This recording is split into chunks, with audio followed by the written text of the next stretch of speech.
এই বিকল্প সমাজ ব্যবস্থার জন্য আমরা রাজনীতির ময়দানে এসেছি। আর আমরা এগুলো করছি বলেই তুই বিজেপি করলে সমস্যা নেই, তুমি লেফট করো সমস্যা নেই, তুমি অন্য কোনো রাজনীতি করো সমস্যা নেই, তুমি আইএসএফ করতে পারবে না। আইএসএফ করলেই তোমাকে মারধর করা হবে, নাহলে মিথ্যা কেসে ফাঁসানো হবে, এইভাবে ভয় দেখ। আইডিএও কত আছে, কত খালি আছে, জেনারেল ওয়ার্ড কত টোটাল বেড আছে, কত খালি আছে, ফিমেল ওয়ার্ডের কত বেড আছে, কত খালি আছে, তাহলে আর দালালরা আমাদের কাছে 10,000, 20,000, 50,000 টাকা ধার্য করে আমাদের বেড দেবে না? বেড খালি থাকলে গিয়ে ডাইরেক্ট আমি চ্যালেঞ্জ করতে পারবো ওখানে যিনি অফিসিয়ালস আছে, এই তো আইসিইউ খালি আছে, আমার পেশেন্ট এমার্জেন্সি আছে, ওকে এমার্জেন্সিতে ভর্তি করুন, চ্যালেঞ্জ করতে পারবো তো? তখন তো বিনা পয়সায় আমার আপনার পেশেন্টটা ভর্তি হতে পারবে। এই ফর্মুলা আইএসএফ দিচ্ছে রাজ্য সরকারকে।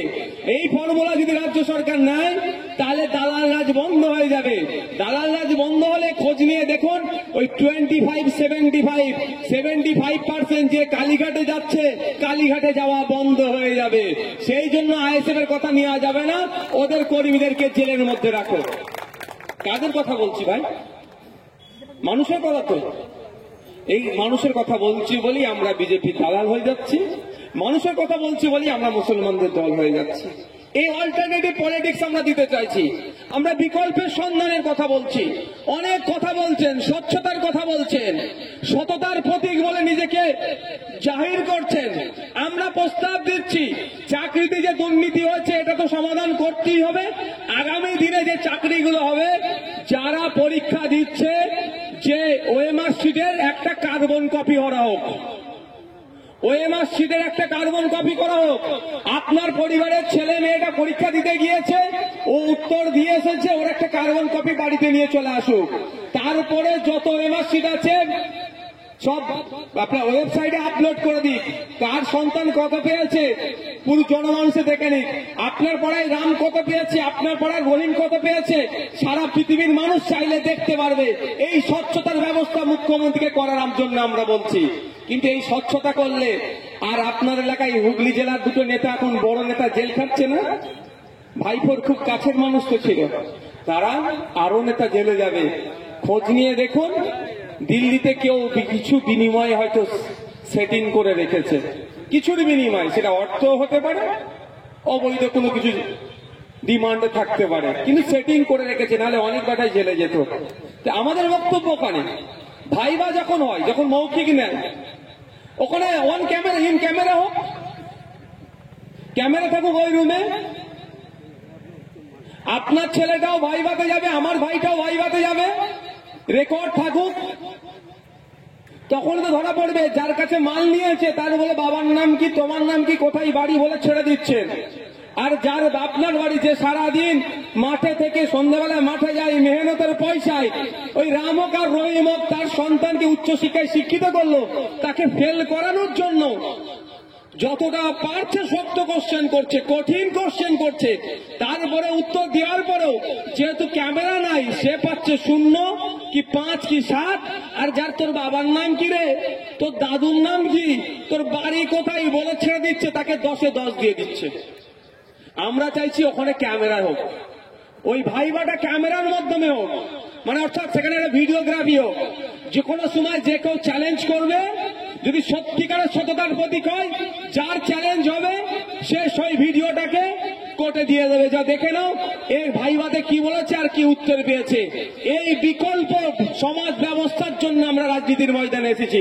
আর আমরা এগুলো করছি বলেই তুই বিজেপি করলে সমস্যা নেই, তুমি লেফট করো সমস্যা নেই, তুমি অন্য কোনো রাজনীতি করো সমস্যা নেই, তুমি আইএসএফ করতে পারবে না।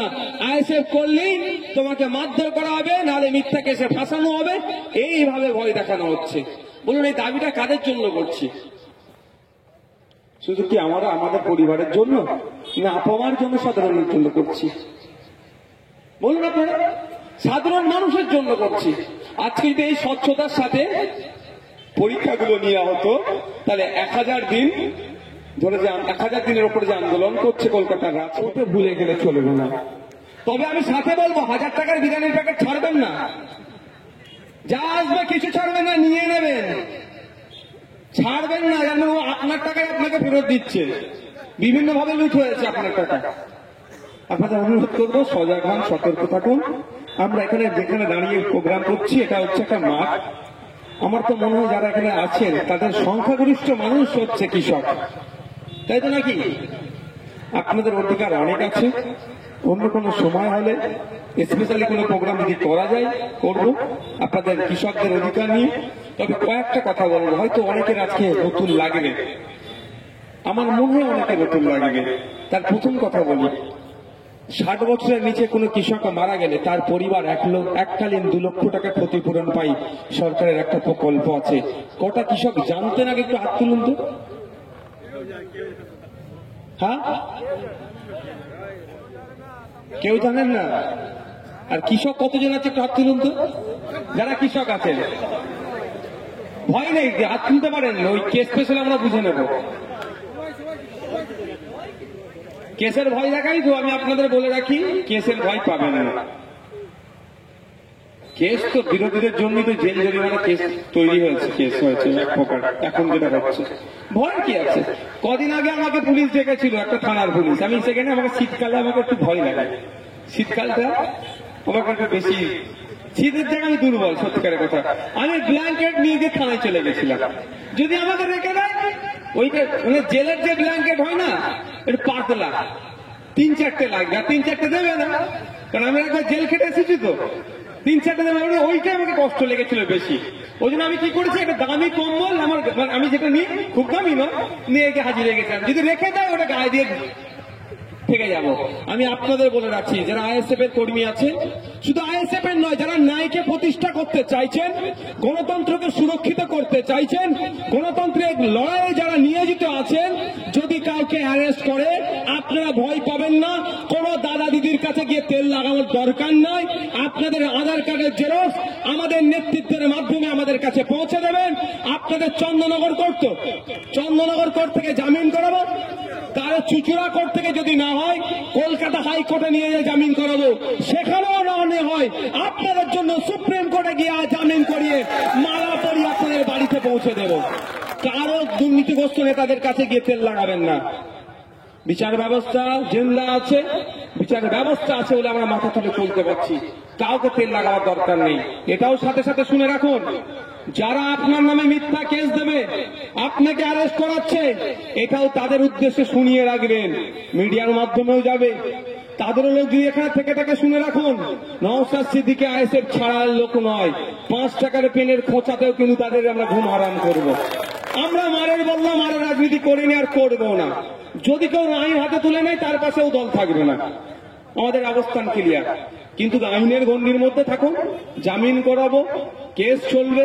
মিথ্যা কেস এভিডেন্স না দিতে পারলে 4 বছর 5 বছরের মধ্যে কেস কি হবে, শেষ হয়ে যাবে। তারপরে কি করব?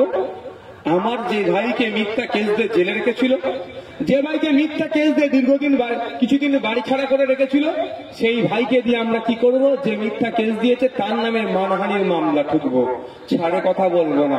মানহানি 2 রকম ভাবে হয়, একটা সিভিলে হয়, একটা ক্রিমিনালে হয়। একটা জেল জরিমানা হয়, একটা জেল হয়, একটা জরিমানা হয়। সময় তখন বুঝে নেবো, ওকে টাকা ফাইন করব না জেল খাটাবো সেটা বুঝে নেবো। তবে একটা বলে রাখি, যদি দেখি বিত্তশালী করাচ্ছে, ওর নামে জেলের মামলা করবো।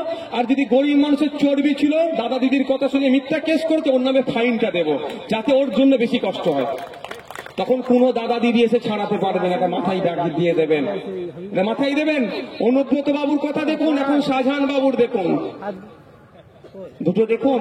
শাহজাহান বাবুর কদিন খুঁজে পাওয়া যাচ্ছে না? 5 দিন, তো মাত্র 5 দিন খুঁজে পাওয়া